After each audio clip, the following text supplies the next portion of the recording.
Une seule signature. 3 phrases, un pays bascule. Les portes de fer s'ouvrent, les prisons disparaissent, et des anciens détenus ne fuient pas. Ils sont appelés à servir, au cœur d'un Burkina Faso déjà fissuré par des décennies d'héritage carcéral et de menaces sahéliennes. Alors que signifie vraiment ce basculement pour chacun ? Et pourquoi Ibrahim Traoré choisit-il de transformer la punition en discipline nationale plutôt que de la prolonger derrière des murs ? Un seuil brûlant s'ouvre. Ce récit ne promet pas une polémique, il promet une mécanique. Comprendre comment une décision, en apparence imprudente, peut renverser une architecture entière sans effondrement immédiat. C'est le bénéfice central. Lire la logique derrière le choc, pas seulement l'image. Car ici, la justice cesse d'enfermer pour commencer à transformer. Et le basculement ne concerne pas seulement ceux qui sortent des cellules. Il touche la souveraineté, la cohésion sociale, la sécurité des campagnes, l'autorité politique et la capacité d'un État pauvre à redessiner ses priorités en pleine pression sahélienne. L'enjeu est simple mais vertigineux. Quand la punition devient service, qui gagne, qui risque et qui doit répondre si le pari se retourne ? À travers les faits, les témoins et les chiffres évoqués, le fil suivra une signature rouge qui déclenche une recomposition du pouvoir réel et dévoile, par touche, la méthode implicite d'Ibrahim Traoré. 1400 noms ont changé de statut en une matinée. 3 unités d'instruction avaient déjà reçu l'ordre d'absorber ce flux avant même l'annonce publique. Ce détail verrouille la lecture. La décision n'apparaît pas comme un geste spontané, mais comme une bascule préparée à 2 vitesses, administrative et militaire.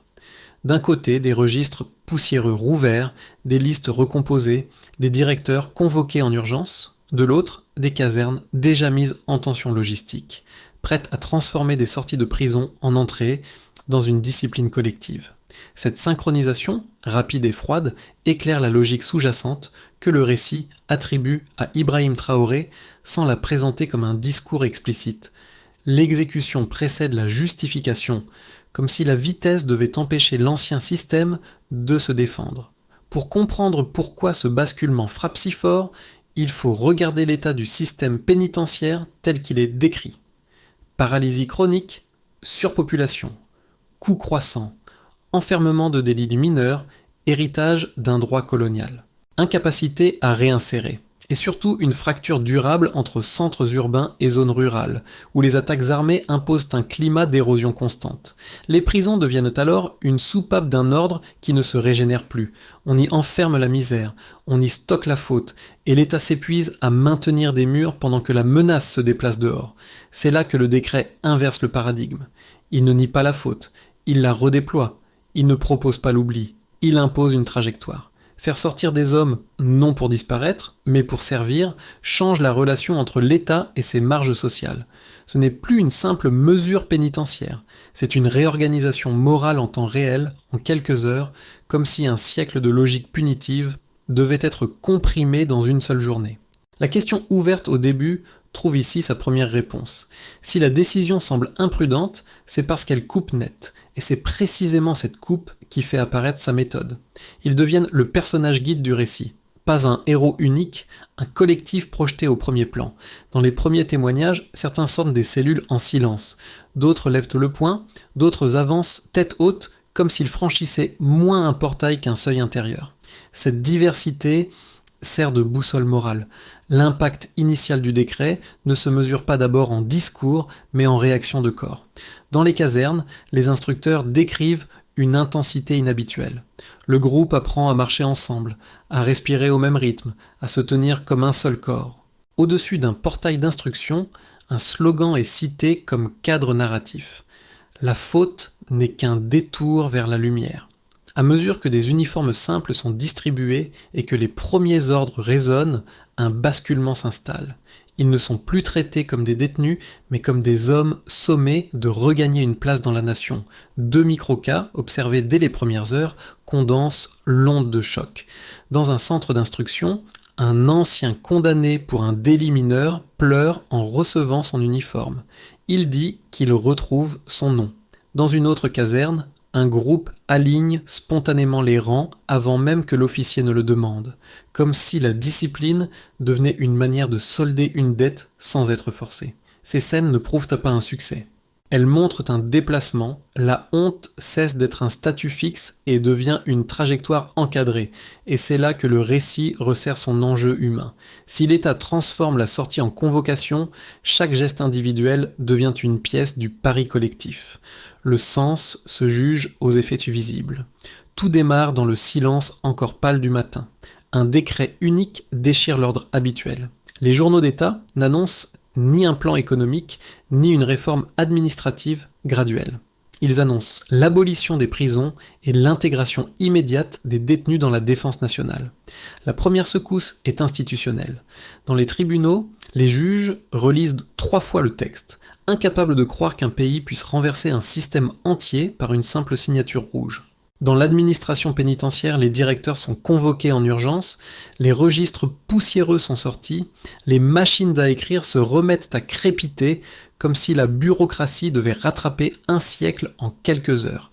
Puis vient l'instant physique. Les portes de fer s'ouvrent d'un coup brutal, comme si le métal lui-même refusait de prolonger l'ancien monde. Les ex-détenus sortent sans chaîne, sans menottes. Certains pleurent, d'autres lèvent le poing, tous avancent. Ce n'est pas une évasion, c'est une convocation. Le récit insiste sur la compression temporelle. Quelques heures pour effacer une logique punitive héritée et pour produire dans la même journée une nouvelle hiérarchie morale. Cette vitesse devient un signal interne autant qu'externe. Le Burkina Faso rompt non par paliers, mais d'un seul souffle, comme pour empêcher l'ancien système de se défendre. Dans les casernes, l'effet est immédiat. Rien n'avait préparé l'armée à absorber des milliers d'hommes en un temps si court. Pourtant, le dispositif apparaît déjà prêt. Le soir même, des camions militaires se rangent devant des prisons de Ouagadougou, Bobo-Dioulasso, Kaya. Les soldats ne viennent pas surveiller, mais accueillir. On distribue des uniformes simples, un bol de riz et une parole d'honneur formulée comme un contrat. Une dette envers la patrie, à payer non par le silence, mais par le service. À ce stade, la réforme cesse d'être une mesure pénitentiaire. Elle devient une chaîne logistique. La deuxième phase est celle de l'instruction. Dans les centres, l'intensité surprend les formateurs. Les hommes marchent comme s'ils effaçaient chaque seconde perdue derrière les barreaux. Ils apprennent à viser, à se taire, à penser collectivement. Le slogan au-dessus du portail, « La faute n'est qu'un détour vers la lumière », devient une boussole. La discipline n'est plus seulement une contrainte. Elle est présentée comme une manière de réintégrer. Et pendant que le récit suit cette métamorphose, il glisse un détail d'architecture. Des matériels militaires affluent, des rations annoncées pour plusieurs mois, des armes modernes, des véhicules blindés. Le pays ne prépare pas une parade, il prépare une force intégrée. La troisième phase est celle de l'image. Dans les rues, la population se divise, puis s'assemble autour d'un même choc. Des femmes de marché disent une phrase qui revient comme un refrain. Ils rentrent, mais pour défendre. Une nuit, devant le palais présidentiel, des torches s'allument. Les ex-détenus alignés reçoivent leur premier salut militaire. Un capitaine pose la main sur son cœur, puis sur la terre, et prononce une formule qui donne au geste son sens politique. Dans cette scène, Ibrahim Traoré apparaît non comme un homme qui commente, mais comme un homme qui scelle. Le décret n'est plus un papier, il devient un rituel d'État. Enfin vient la quatrième phase, le contre-coup international. Les caméras captent l'instant, l'image traverse le monde. Les plateaux étrangers dénoncent une militarisation dangereuse, une dérive autoritaire, une expérimentation inquiétante. Mais le récit souligne l'asymétrie. Peu de voix parlent des prisons coloniales, des cellules où l'on enfermait la misère, ou du vide sécuritaire dans les campagnes. À ce point, la séquence s'achève sur une tension.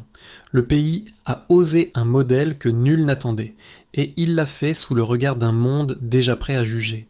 La première mesure sert de point zéro, puis de rupture nette. Dans le mois qui suit le décret, les attaques armées chutent de moitié. Avant, l'insécurité rurale progressait par zones diffuses, exploitant l'absence d'unité permanente. Après, des patrouilles nouvelles apparaissent là où il n'y avait que du vide. Cette variation brutale ne décrit pas un miracle. Elle signale un changement immédiat de distribution de la force. En termes simples, la présence remplace l'absence, et cette présence modifie le rythme même de la violence. La deuxième donnée concerne l'ampleur humaine absorbée par l'État en un temps record. En quelques jours, environ 1400 hommes changent de statut et intègre des unités dédiées. Dans un cadre classique, former un tel effectif aurait demandé des années, des budgets étalés et une stabilité administrative que le pays ne possède pas.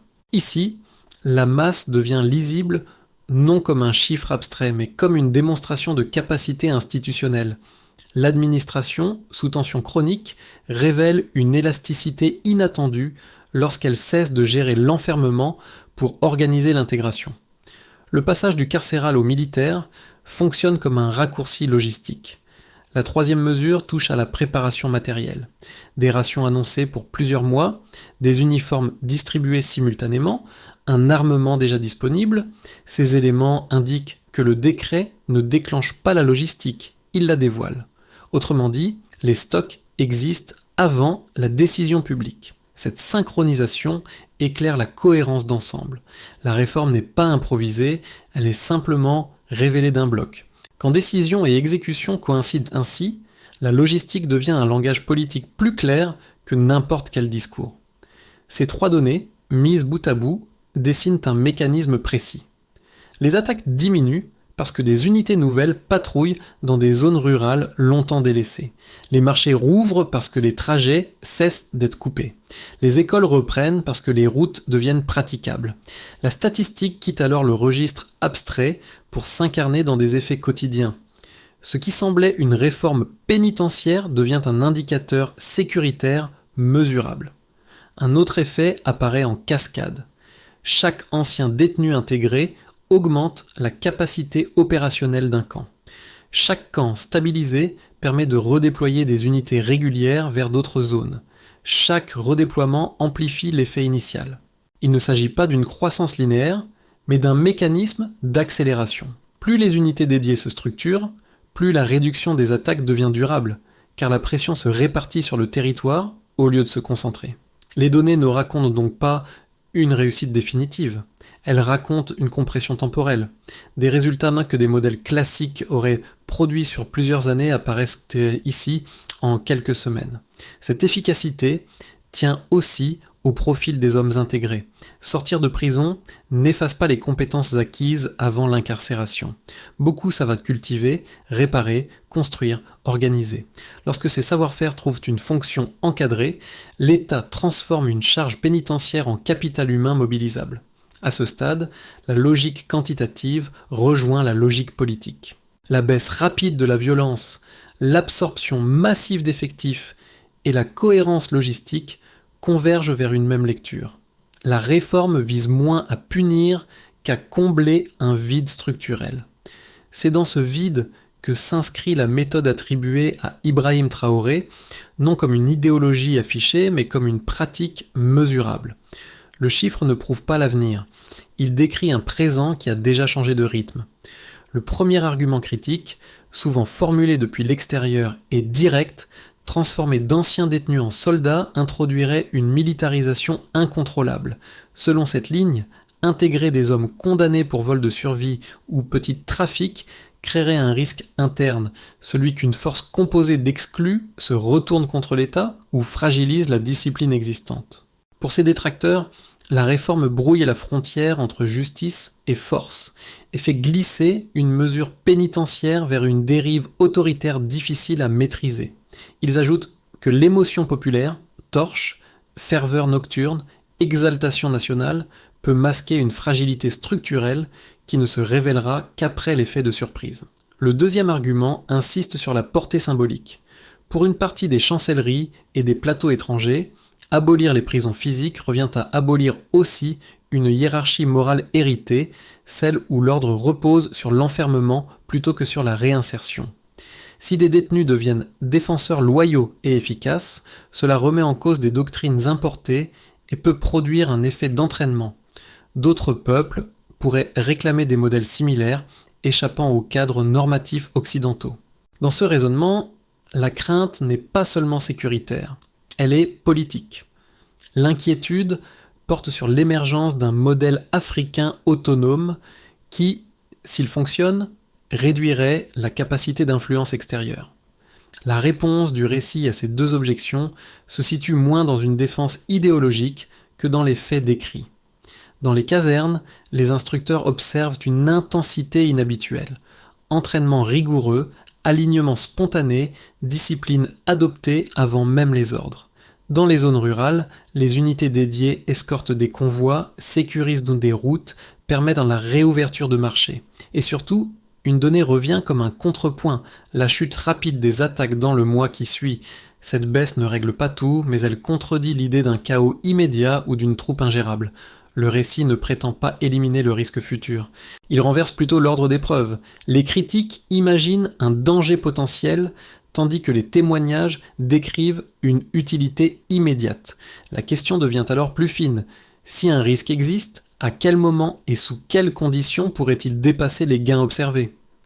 C'est à ce point que la suite doit déplacer l'attention, car un détail au cœur de la séquence modifie la lecture entière. Ce n'était pas une extraction. Le détail souvent manqué apparaît ici et reconfigure tout le récit. Les camions militaires n'arrivent pas pour encercler, mais pour accueillir. Ce renversement discret, dans les toutes premières heures, change la nature de la réforme. Les hommes ne sont pas arrachés à un système carcéral, ils sont insérés dans une architecture nationale déjà prête à les absorber. L'ordre logistique précède l'ordre moral, et cette priorité n'est pas accidentelle. Sous les torches dressées devant le palais présidentiel, la scène agit comme un point médian symbolique. Les rangs sont silencieux, les gestes sont simples. Une main sur le cœur, puis sur la terre. La formule prononcée lie souveraineté et responsabilité, et elle déplace le centre de gravité du décret. À partir de cet instant, la réforme cesse d'être lue comme une anomalie pénitentiaire. Elle devient une déclaration d'identité politique. Ce que l'État corrige n'est pas seulement une fracture sociale, mais sa propre définition de l'autorité. C'est ici que la figure d'Ibrahim Traoré s'inscrit sans emphase. Il ne commande pas l'opération, il la scelle. Le récit montre un pouvoir qui choisit d'assumer la peur plutôt que de la déléguer à des murs. Dès lors, l'Ossitier, les unités dédiées, ne sont plus perçues comme un risque transitoire, mais comme une idée appelée à circuler. À partir de ce point, les conséquences cessent d'être théoriques. Pour l'État, l'effet le plus immédiat est une reconfiguration de la fonction régalienne. Avant, l'appareil pénitentiaire absorbait des ressources pour maintenir des murs, gérer la surpopulation et prolonger une logique héritée. Après, la même énergie administrative est réorientée vers l'absorption, la formation et la projection territoriale. La chute de moitié des attaques en un mois, telle qu'elle est décrite, devient alors plus qu'un chiffre. Elle sert d'argument de continuité. Elle offre au pouvoir un indicateur public, lisible, qui justifie la vitesse du basculement. Mais elle crée aussi une obligation. Si la baisse ralentit ou s'inverse, la décision ne sera plus jugée sur l'intention, mais sur la capacité à maintenir une présence cohérente. Dans cette tension, Ibrahim Traoré apparaît comme le point de fixation politique. Le décret n'est pas seulement une mesure, il devient une promesse d'ordre. Pour les entreprises et les acteurs économiques, la conséquence se lit d'abord dans les flux. Quand les routes cessent d'être coupées, les trajets redeviennent possibles, les marchés peuvent rouvrir et les circuits d'approvisionnement respirent. Le récit associe directement la sécurisation rurale à la reprise de la vie commerciale, non comme une croissance annoncée, mais comme une réduction de l'imprévisible. À l'échelle d'un pays pauvre, ce type de stabilisation ne crée pas immédiatement de prospérité. Il réduit les coûts invisibles, détours, pertes, renoncements, isolement. Pourtant, une incertitude demeure. Si une partie de la force nouvelle dépend d'une logistique exceptionnelle, uniforme, armement, ration annoncée pour plusieurs mois, la continuité économique exige que ces ressources restent disponibles sans rupture ni usure. Pour les citoyens, l'impact se déploie en deux couches. Dans les villes, le choc moral est central. Voir des anciens détenus devenir défenseurs change la perception du mérite, de la faute et de la place sociale. La phrase répétée par des femmes de marché « Ils rentrent, mais pour défendre » condense cette bascule. Le retour n'est plus une menace, il est présenté comme une fonction. Dans les campagnes, l'effet est plus concret. Routes sécurisées, convois escortés, écoles qui reprennent lorsque les trajets deviennent praticables, mais l'adhésion n'est pas uniforme. Le récit suggère une division initiale, puis une convergence progressive portée par des signes visibles de discipline, rang, entraînement, rituel.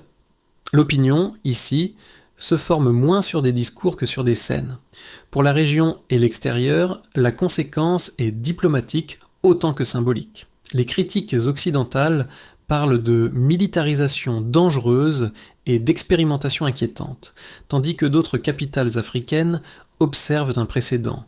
Un État enclavé affirme qu'il peut résoudre un vide sécuritaire sans recettes importées. Cette lecture produit une onde. Inspiration pour certains, risque politique pour d'autres, car un modèle de réhabilitation souveraine pourrait devenir revendication populaire ailleurs. Dans ce contexte, le geste burkinabé cesse d'être un fait interne. Il devient un signal. Et la question qui s'impose est simple, si les résultats restent visibles, qui pourra encore le réduire à une anomalie ? Sur les 6 à 12 prochains mois, 3 trajectoires se dessinent, non comme des prédictions, mais comme des cadres de lecture. Elles dépendent toutes d'un même point, la capacité à transformer un choc initial en routine durable sans perdre la cohésion qui a rendu le décret possible. Dans une trajectoire de continuité prudente, les unités dédiées maintiennent la baisse initiale des attaques et prolongent la sécurisation des routes rurales. Les marchés restent ouverts, les convois circulent, et l'armée régulière peut réallouer une partie de ses forces vers d'autres zones. Dans cette version, l'État cherche à normaliser le modèle sans l'étendre trop vite. La diplomatie occidentale conserve un discours critique, mais évite des sanctions frontales, consciente d'un soutien populaire perceptible. L'enjeu principal devient la discipline administrative, tenir le rythme, éviter les ruptures logistiques et protéger l'opération de la fatigue institutionnelle. Dans une version plus haute, la dynamique franchit un cap qualitatif. L'intégration s'affine, les unités dédiées deviennent un cadre pleinement stabilisé et la logique de justice utile s'inscrit comme doctrine interne. Des communautés rurales coopèrent davantage avec les forces locales, les routes stratégiques se stabilisent plus durablement et l'effet d'entraînement dépasse la sécurité. Il devient social, car la réhabilitation cesse d'être exceptionnelle et devient structurée. Dans ce contexte, le modèle inspire 2 ou 3 pays voisins, non par imitation mécanique, mais par traduction locale. Ibrahim Traoré, dans cette trajectoire, circule surtout comme symbole d'une souveraineté réinventée, plutôt que comme figure de coercition. Les critiques extérieures restent présentes, mais perdent en efficacité, car un récit africain autonome s'organise.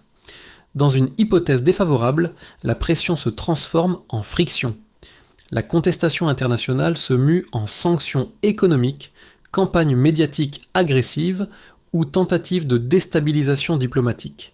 L'économie fragile subit des tensions, provoquant des ruptures de ravitaillement ou un ralentissement de l'intégration. Dans cette hypothèse, la ferveur populaire se fissure. Certains craignent une surcharge militaire, d'autres redoutent un isolement prolongé. Le risque principal n'est pas seulement sécuritaire, il est psychologique. Si les bénéfices visibles diminuent, la décision sera requalifiée en pari dangereux et l'État devra choisir entre durcissement et réajustement. Une recommandation de pensée s'impose. Toute réforme qui bouleverse un siècle d'habitude ne se juge pas au bruit extérieur, mais à la solidité de ses effets internes dans la durée. À ce stade, le récit cesse d'être abstrait et se rapproche de ceux qui regardent. Pour certains spectateurs, l'écho est sécuritaire. Ils vivent dans des territoires où la peur a fragmenté les trajets, les horaires, les habitudes, voir des routes rouvrir, des marchés reprendre, des écoles fonctionner à nouveau, renvoie à une expérience intime. La sécurité n'est pas un concept, c'est la possibilité de circuler sans calcul permanent. Dans cette lecture, la réforme parle moins de prison que de respiration collective retrouvée. Pour d'autres, l'impact est social. Beaucoup reconnaissent pour des trajectoires familières, erreurs de survie, délits en mineurs, enfermement qui fige une existence entière. Le fait que des hommes sortent non pour disparaître, mais pour servir, déplace une question personnelle. Que faire de ceux qui ont chuté sans les condamner à rester en bas ? Le récit ne propose pas une absolution, mais une responsabilité encadrée. Cette nuance touche ceux qui vivent dans des sociétés où la faute devient souvent un statut définitif, sans seconde voie visible. Un troisième groupe perçoit un enjeu politique plus large. Ils observent un État pauvre, enclavé, accusé d'audace, qui affirme sa capacité à décider sans attendre l'aval extérieur. Ce geste résonne avec des frustrations diffuses. Dépendance, modèles importés, solutions pensées ailleurs.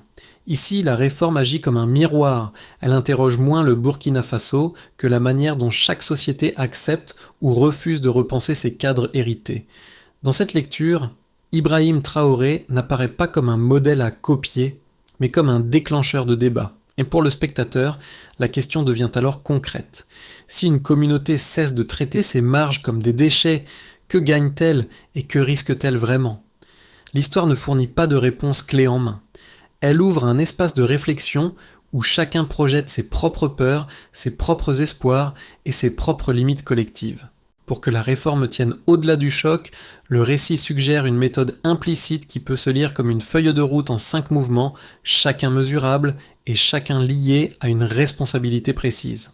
Ibrahim Traoré n'y apparaît pas comme un technicien, mais comme celui qui impose le tempo et la cohérence. La vitesse n'est utile que si elle devient structure. D'abord, il faut clarifier qui est concerné. L'administration identifie les délits mineurs, les erreurs de survie, les condamnations héritées d'un cadre colonial. L'objectif est isoler une population mobilisable sans effacer la responsabilité. On peut le suivre par liste stabilisée, critères publics, capacité à éviter l'arbitraire. Ensuite, il s'agit de synchroniser décision et exécution. Registres ouverts, listes extraites, camions envoyés le soir même. La compression temporelle est une arme contre le retour de l'ancien système. On peut le suivre par délai entre décrets, sortie et intégration effective. Puis, l'encadrement doit passer par l'instruction, pas par la peur. Uniforme simple, discipline collective, centre d'entraînement prêt à absorber. L'accueil remplace l'humiliation et la règle remplace le chaos. On peut le suivre par présence d'un cadre unique, taux de participation, continuité de l'entraînement. Parallèlement, il faut produire des indicateurs visibles pour la population. Patrouille, routes sécurisées, marchés rouverts, convois escortés, la réforme survit si le public voit rapidement un bénéfice concret.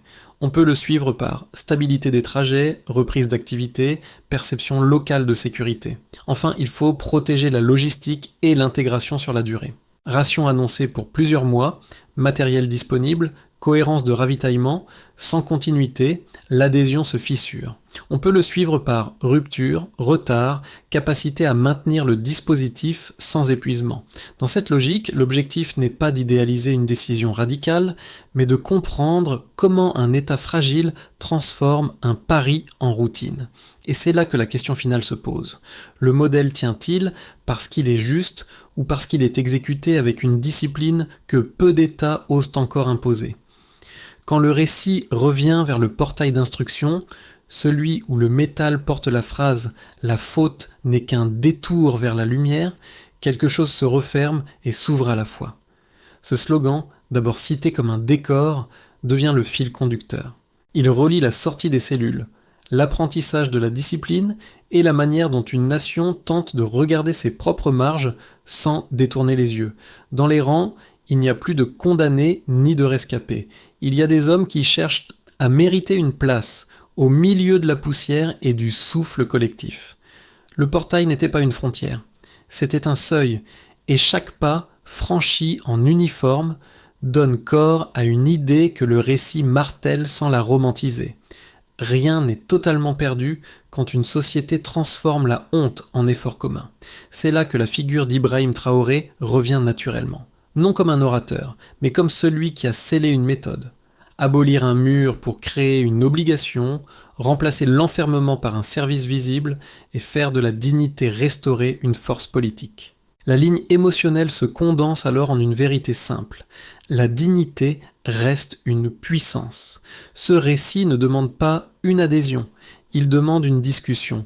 Il montre un pays qui renverse une logique punitive héritée et qui tente, dans l'urgence, de convertir une fracture sociale en discipline nationale. On peut y voir une audace, on peut y voir un danger, mais on ne peut pas le réduire à une caricature parce que les scènes décrites, portes ouvertes, unité formée, route rouverte, obligent à regarder les effets avant les slogans. À ce point, la question dépasse le Burkina Faso. Elle touche une idée universelle.